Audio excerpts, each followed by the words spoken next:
جان کنی کے وقت مرنے والے کے قریب ان قرآنی سوروں کی تلاوت جو ہے بہت تاکید کی گئی ہے. سورہ یاسین کی، سورہ احزاب کی، سورہ صاد، سورہ صافات، سورہ واقعہ، اور جس قدر بھی ممکن ہو تلاوت قرآن کی جائے. اس کے علاوہ مرنے والے کے قریب یعنی جو بھی حالت احتضار میں ہے، آیت الکرسی کی تلاوت کی جائے، اور آیت سخرہ جو کہ سورہ آراف کی آیت نمبر 54 ہے، اور سورہ بقرہ کی آخری 3 آیات.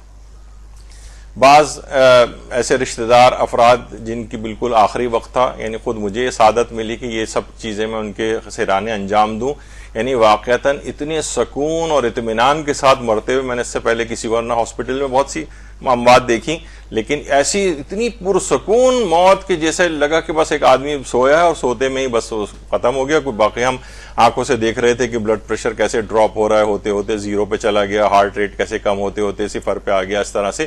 تو بہرحال لیکن یہ کہ اتنی سکون کے ساتھ جب بھی ان چیزوں کی بڑی تاکید آئی ہے.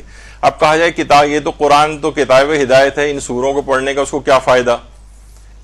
تو دنیاوی حاجات یا اس طرح کی چیزوں کے لیے تو اسے پڑھنا ہی نہیں چاہیے. تو کیوں ان چیزوں کی تاکید کی گئی ہے؟ اور آیات میں آیت الکرسی، آیت سخرہ اور سورہ بقرہ کی آخری 3 آیات، یہ آیت اللہ سیستانی نے بھی اپنے فتوے میں لکھی، آگے چل کر میں انشاءاللہ ان کا بھی پیش کروں گا. تو ان چیزوں کے بڑے زبردست اثرات ہیں. اور اس وقت وہ والا بھی ہو جاتا ہے کہ جناب اس میں تو غور و فکر و تدبر ہونا چاہیے، خالی جس کے معنی بھی ہمیں پتہ نہ ہو. تو دیکھیے اس میں اس وقت کہاں یہ مردہ کوئی غور و فکر و تدبر کرے گا اس وقت بیٹھ کر، یا آپ غور و فکر و تدبر کریں گے جو بالکل جان جا رہی ہے سورہ یاسین، احزاب، صاد، صافات، واقعہ اور اتنی ساری آپ کو پڑھنی. تو دیکھیے آپ کو اگر معنی نہیں بھی پتا ہو نا، تو کہا جاتا ہے کہ جس طریقے سے کوئی گولی ہے، مثلا کسی کو بخار ہے یا درد ہے، تو اگر کوئی پروفیسر آف فارماکولوجی بھی اگر کھا رہا ہے نا گولی، تو اس کے اوپر بھی ویسے ہی اثر ہوگا. اور جو بالکل ایک لٹ جاہل ہے جسے ایک لفظ پڑھنا بھی نہیں آتا، وہ بھی گولی کھائے گا تو اس کے اوپر بھی ویسے ہی اثر ہوگا. یعنی گولی کو خود پتا ہے کہ اسے کیا کرنا ہے، چاہے کھانے والے اس کی کوئی معرفت نہ بھی رکھتا ہو.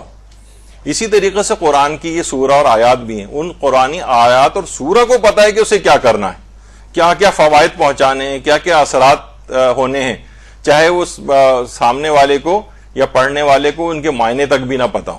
تو یہ ایک دماغ میں رہے کہ اس کے لیے ضروری نہیں ہے کہ وہی میں نے کہا کہ جو فارماکولوجی پڑھاتا ہے، دواؤں کا بہت بڑا اسپیشلسٹ ہو گیا ہے وہ، اور پروفیسر ہے اس کا، تو اس کے اوپر بھی وہی گولی اثر کرے گی جس طریقے سے کہ عام دیہاتی کے اوپر کرتی.